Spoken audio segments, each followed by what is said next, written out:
From $25,000 planes that barely fly to the most expensive, the most exclusive, and the most luxurious $400 million jet ever constructed, this is the Billionaire private jet tier list. But you won't believe this next stat.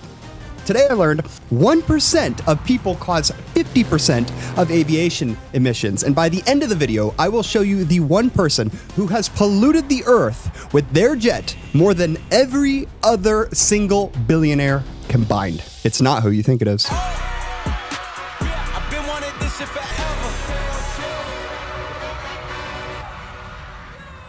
Carlos Ghosn was worth 1 billion yen. He was on top of the world, and in 2018, he was arrested for financial misconduct at Nissan. But while under house arrest, awaiting trial, he escaped from Japan by concealing himself inside a large box and shipping himself as freight on his private jet. By far, the best use of a private jet I have ever seen. The plan was I have to be hidden somewhere. The only way I could be hidden is to be in a box. S tier.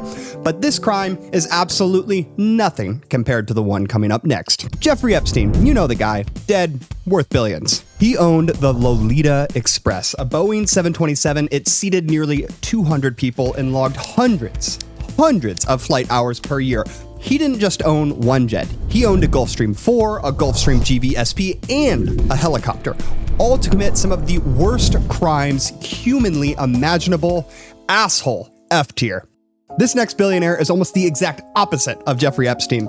Nicholas Bergen sold all of his material belongings. He had no house, no car, no fancy billionaire watch, but he kept one thing. He kept his Gulfstream 4, saying that the jet is too practical to dispense with. I admire the billionaire homeless lifestyle. B tier.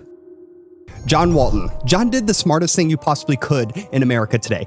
He was born the son of a billionaire. John Walton was the heir of a fortune worth $18.2 billion. But he was also the owner of a plane you might actually be able to afford.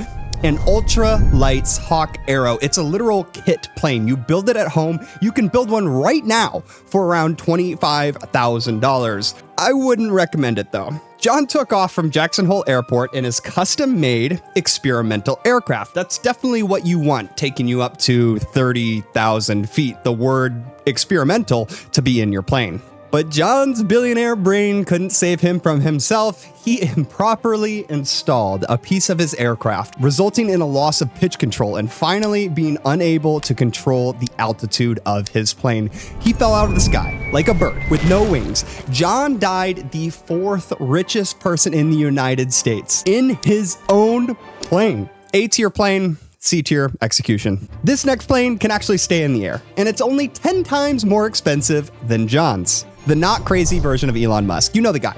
It's Elon, but Elon before he lost his mind. He ripped around in an ex-Czech trainer military aircraft built for 20-year-olds learning to pull G's, an L-39. Funny story about that aircraft, actually. A 21-year-old Romanian kid hijacked an L-39 with less than 3 hours of flight experience. He flew across Bulgaria and Turkey at only a few hundred feet to avoid radar detection. Had no satellites, no maps, but at the very last moment, a street emerged in Turkey. He landed the plane successfully, damaging the front nose, but he successfully defected from the communist country of Romania. Today, he lives happily in Knoxville, Tennessee. That's a very heartwarming story. But if you don't steal the plane, the L-39 will set you back around $250,000. But do you know what won't set you back? Subscribing. I found a sick blue one in Illinois for $420K. I like this plane. A tier. But you will never guess what Elon is flying in today. It's bigger, it's badder, and it is a whole hell of a lot more expensive. The crazy version of Elon Musk travels around planet Earth 6 times each year. He owns a G700. It can hit Mach 1 and costs $78 million. For $78 million, it's truly not as nice as you'd expect. Jeff Bezos also owns one. D tier. But this next plane holds 3 world records: LA to Melbourne in 15 hours, New York to Dubai in 11, and London to Singapore in 12 hours and 45 minutes. It costs $1.4 million in fuel costs to operate alone. That is the entire annual budget of a small African village. This jet is powered by 2 Rolls-Royce engines. It's a billionaire time machine. It's faster than a Boeing 737, and if you took off from Los Angeles to Japan, its speed is fast enough to chase the sun. You can literally watch the same sunset for hours as you fly across the Pacific. The legendary Gulfstream G650. It will only cost you 166 single-family American homes at $70 million. Okay, do you know how like every single time you fly on an airplane, you get like insanely dehydrated? I am constantly drinking water on flights. I feel like my skin's constantly dried out. I'm asking the person in the outside row to get up so I can go use the bathroom and pee every 15 minutes. The air is insanely dry up there. Humidity is basically 0, but the G650, it solves that. No dehydration, no jet lag. They even boast fewer wrinkles due to the cabin being pressurized like a spa. Oprah owns one. On this episode of Detached Billionaires, Oprah was sitting at an airport minding her own business, waiting for her plane to depart. Moments later, a fan approached her, but she wasn't kind. No. She wasn't awestruck. She let out a, "You aren't acting as nice as you do on TV." I don't know why she was Southern. Oprah took that personally and bought a fucking private jet. Never good jet etiquette to ask to borrow someone's jet. Elon Musk, Mark Zuckerberg, Steve Ballmer, Sergey Brin, Bill Gates owns fucking 2. Yes, he owns 2 of the same fucking airplane. Every tech billionaire owns the same fucking airplane. But why is that? Might that be because there's a tax loophole where you can write off damn near 100% of the plane's cost as a business expense? Bonus depreciation. It allows companies to write off 100% of the purchase price of all capital equipment, and that does include private jets that are used for business. It turns out a $100 million jet can also reduce your tax burden by $100 million. It's nice, but if you were all worth billions, I think you could all be more original. F tier. But this next plane is my favorite on the list. Her owner tops the charts of CO2 pollution. She is the most tracked jet polluter on planet Earth, coming at 1,397 metric tons of CO2. Taylor Swift, environmental activist, notoriously pollutes the Earth with her Falcon 7X. The group Just Stop Oil targeted the private jets of Taylor Swift in a British airport today. So 1,397 metric tons of CO2 doesn't sound like a lot, right? But that is the same as driving 3.5 million miles, 140 times around planet Earth. That is 23,000 trees working full time for a year. Central Park only has 18,000. We're gonna need a Central Park and a half. Classy plane though, I'll give it to her. I want one. S tier. What is the first thing you would do if you had a Falcon 7X? Let me know in the comment section below. But this next billionaire, he actually takes the environmental problem seriously. Mike Cannon-Brookes. He is CEO of Atlassian, the company that makes all of those shitty corporate software tools like Jira and Confluence. He is worth a solid $22 billion. Don't take it from me. Mike himself. My commitment to climate is as strong as ever. I'm still damn focused on making an impact at a large scale. We've been given an inside look at the new high-tech Atlassian Central that puts a premium on energy efficiency. Removing huge volumes of emissions through active investments and philanthropy. And I have the proud scars to prove it. I admire that, Mike. I really do. It's really awesome to see someone... Wait a minute, he purchased his own personal jet. Cannon-Brookes likes to lecture everyone on carbon emissions, even though he owns multiple expansive properties. I guess he puts his money where his mouth is with major renewable energy investments. I'm not denying I have a deep internal conflict with this. Oh, fuck off, mate. F tier. NBA legend, one of the few billionaires minted by the league. No, not those gambling guys. Michael Jordan. He is taking his wealth and luxury to a new height. A week after spending $2 million on a brand new exclusive Italian sports car, Michael decides to purchase a Gulfstream 650ER. But we've already heard about these. But the 6-time NBA champion didn't stop at just buying a private jet. Jordan went all out, spending $500,000 on a custom paint job inspired by famous elephant print sneakers. The exterior boasts a sleek silver and black design with his signature Jumpman logo proudly displayed on the rear. Inside, the 100-foot-long plane is even more impressive. Enough room for 19 passengers and a 4-person crew. Plush leather recliners, a private dining area. Wait a minute, a private dining area? This is a private jet. Is it not private enough? A fully stocked bar with LED lighting, and of course, a private bedroom on your private jet for those long-haul flights. But the jet allows it to travel for up to 13 hours without stopping for fuel. Keeping it in air won't come cheap, though. The maintenance cost alone is nearly $1.9 million for 200 hours of flying. 638 metric tons of CO2, by the way. That's basically the same cost of that luxury car he just purchased. But with a net worth of $3.5 billion, who gives a shit? A tier.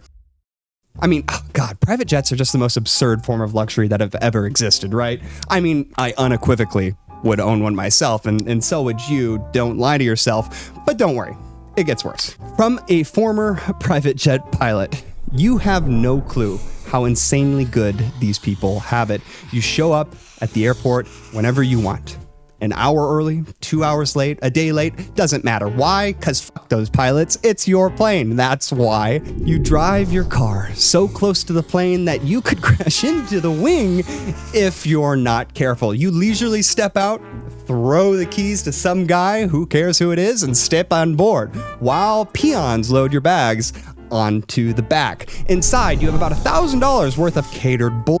I'm talking tomatoes, cut like roses, lunch meat, origami, exotic fruits, vegetables, and all the booze you could possibly ever want, served on fine china worth more than the pilot's salary. With the flip of a hand, the pilots will take you anywhere within the limitations and legalities of the aircraft you are on. The CEO I used to fly would drive to the airport on the jet before the other passengers showed up and take a shit in the back. I often wondered, why didn't he just shit at the office like everybody else? Then one day, it hit me. He did it because he could, and you could too.